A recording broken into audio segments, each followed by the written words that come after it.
planet to planet, star to shining star. It's just great to spend some time with you, and I just want to give some props to JP for just being such a great friend and for putting us out there, even though he's not doing Wolf Spirit Radio anymore, and I guess not even Revolution Radio anymore as well. As of the end of the month, I'll still be doing. I'm going to put a couple of your classic shows on till for the next 2 weeks, and then that's it. A lot of interesting stuff going on. First off, I just want to say to everybody out there, I'm fine for the time being. I've got some people that are taking care of me in here, for the moment. My legal team is working on the appeal as we speak. It's Melissa that needs the help, and everybody that likes this, if you could please contribute whatever it is you can. She's trying to raise $800 to fix her car. So we have a PayPal account. It's paypal.me/help Melissa. That's paypal.me/help Melissa. And anything you can contribute, $20, $50, $100, towards her getting the car fixed. Originally, the dealer at Ford for our, junky 2006 Ford Escape, because that's all we could afford, quoted her $2,500 to fix everything. But right now she's in a halfway house, and because she's been baking for all the people in there, and she's kind of the queen of the scene, these guys at the halfway house have offered to fix the entire car for $800, which is basically just the parts. So that's all good. Okay. First off, I talked about last time actually doing a scan of California and the United States. Now, I know a lot of people don't, really care when you do stuff outside the USA, but I'm still getting this liquefaction underneath Mexico City specifically, with the twisting of Coco's Plate, which is what's now triggering the eruptions of Mount Popocatépetl. This is something that's being covered up in the Western press for some ever reason. The mainstream media is not talking about Mount Coco here in the United States at all, maybe because they all have Trump derangement syndrome or something. And by the way, the Mueller report turned out to be absolutely nothing. It's an interesting thing, because in the Trump case, how can you have obstruction of justice when there's no base crime? And in my case, for example, there's so many similarities to the deep state and what Trump has been dealing with, to the exact same players, people like Barack Obama's campaign manager being on my jury, and she being friends with the prosecutor, and these people all being Obama appointees and deep state people, and the fact that a week after subpoenas that were sent by the Congress to the Eric Holder Department of Justice expired to the IRS is when they went after us. But it's interesting, because a lot of the reason I got sentenced is because I continued to protest my innocence and say I haven't done anything wrong and try to protect myself under the Constitution. And the bottom line is they claimed that was recalcitrant and I couldn't be reformed, and that I was to be used as an example and a deterrent to anybody that would question the voluntary income tax system of the United States, which I've never done, ever. So anyway, so there's that. So as far as Mexico goes, there's still this liquefaction under Mexico City, with major things happening towards the end of June into July. So if we're looking between about June 15th and about July 15th or so, you're going to see some major loss of life and massive destruction, I think, in Mexico.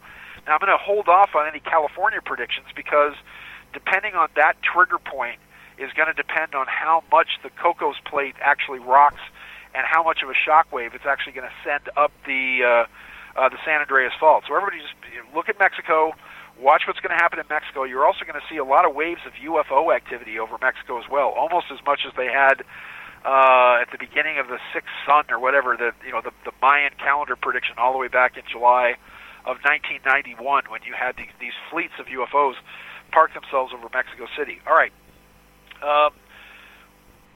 What's been happening in Sri Lanka is very interesting, because I wrote an entire book about this. I think it's out of print now, but it's called The Dark Prophet: Veil of the Antichrist.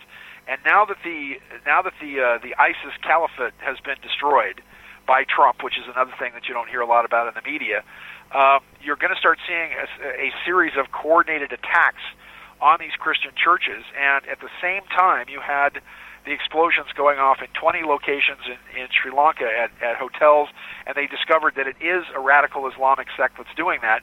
You had a man trying to go into St. Patrick's Cathedral with a couple of cans of gasoline.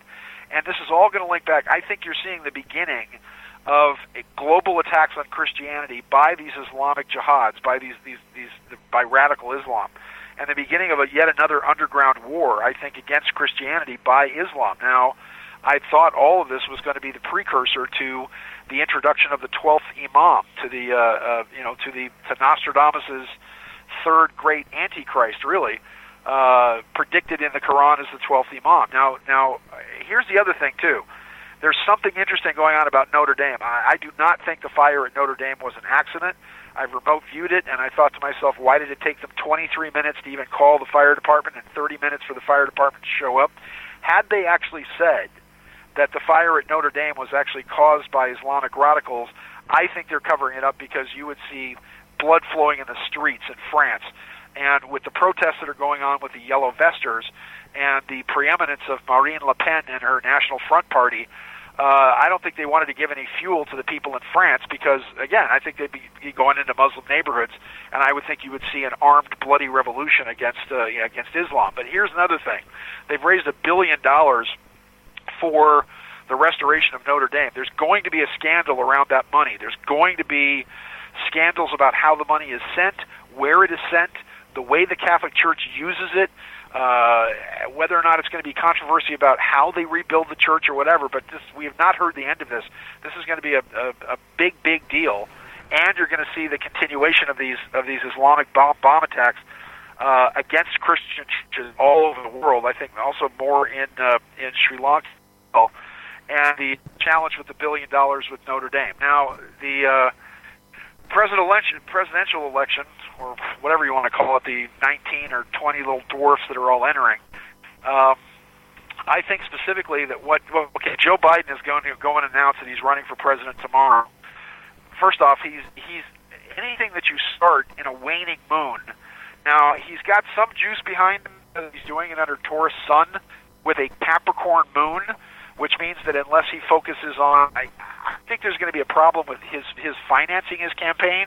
You have the fact that Obama's not even behind him, but he's going to run out of steam. And I think that they're shoving forward all these radical candidates first to make whoever then runs in 2020, look sane, I think. Now, the only thing that's kept Hillary Clinton out of jail has been the fact that she's been running for president the past 20 years or so, and she may just pull that again to stop William Barr from indicting her and all of her little buddies again. I had a woman on my program, on my Strange Universe show some time ago, who actually posted the proposition that the only really reason Hillary's been running for so long is because, again, it stops these people from throwing her. But the indictments are going to start coming down. You're going to at least see 10 major indictments from William Barr very soon around the FISA warrants. And I don't know what's going on with it, but there are these 86,000 indictments that are just sitting on PACER. They are sealed federal indictments. I don't know what the hell they're for, because I don't see Trump actually pulling the trigger on them yet. But that's what's going on. So Joe Biden, once again, he announces tomorrow, but he's going to be, I think he's going to run out of money. I think his campaign, he's going to have some staying power. But when not even Obama is backing you, and he's going to be mired in controversy, you never start anything on a waning moon, and especially with the double whammy of Taurus and Capricorn, I think he just kind of runs out of money and has that going on. Now, Trump has the opportunity with William Barr, and I talked about this the last time, of completely remaking the administrative superstate. He's doing it already with all of the intelligence committees. He's doing it with Homeland Security. He's doing it with the Secret Service. I think that he's going to just tear apart the CIA. He's going to accomplish what JFK wanted to accomplish and never did, where he'll tear the CIA to shreds and possibly put different parts of the CIA under other intelligence divisions and maybe streamline the whole intelligence community down into maybe 4 major players that can be controlled. William Barr is a man who believes in the, I guess you could say, the king-like power of the presidency.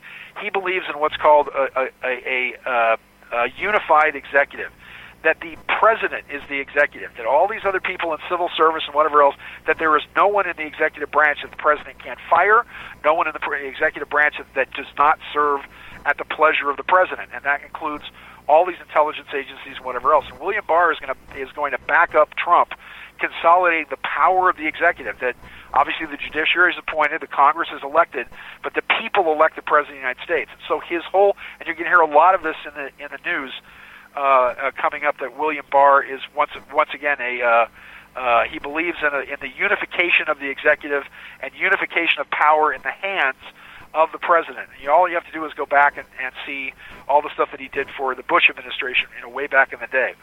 That also means the administrative superstate means smashing all these regulations and taking away the power of administrative agencies to make, enforce, and interpret law, which is what my case is all about. My case, the IRS was allowed by the government to make the law, interpret the law, and enforce the law. And this all comes under the Chevron decision of 1984, oddly enough, where the Supreme Court simply said administrative agencies can do this. Now, a lot of you have been probably having really, really strange dreams, because I know I have. And if any place, to have weird dreams, it's in a Dick's warehouse full of men.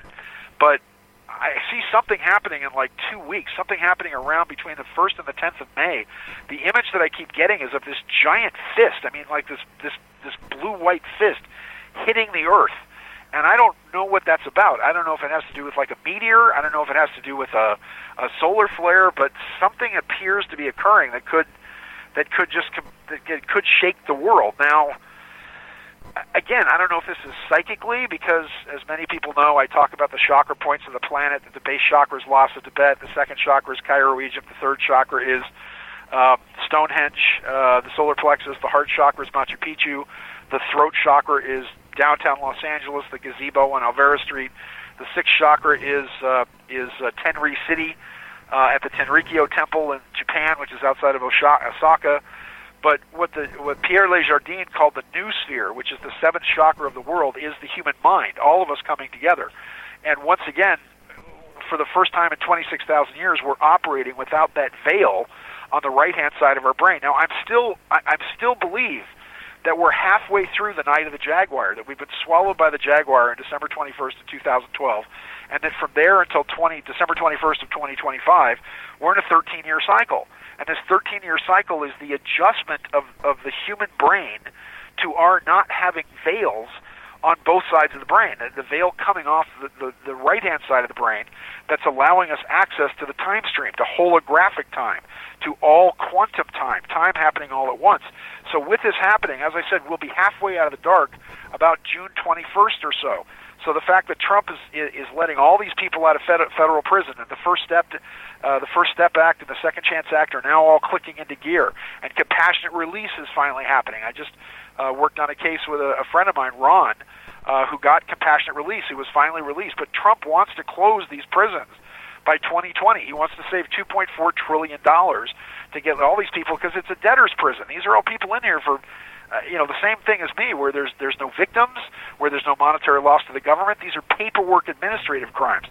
But again, getting back to this fist hitting the earth, it's very disturbing to me. And I don't know if there's something that's going to send ripples around the planet like Fukushima did, or maybe it's the eruption of Mount Popo and these massive earthquakes in Mexico. But something sends a shiver or a shudder, and it feels like it's extraterrestrial around the entire world. Once again, please, if everybody could, if you want to send contributions, send them to paypal.me/help her pay for the car. She will be out finally and done with all this on May 15th. God bless you, JP. Thank you. My love to Lady Bex and to everybody out there. It's a strange universe, and we just work here. See you next week. Good night, Sean.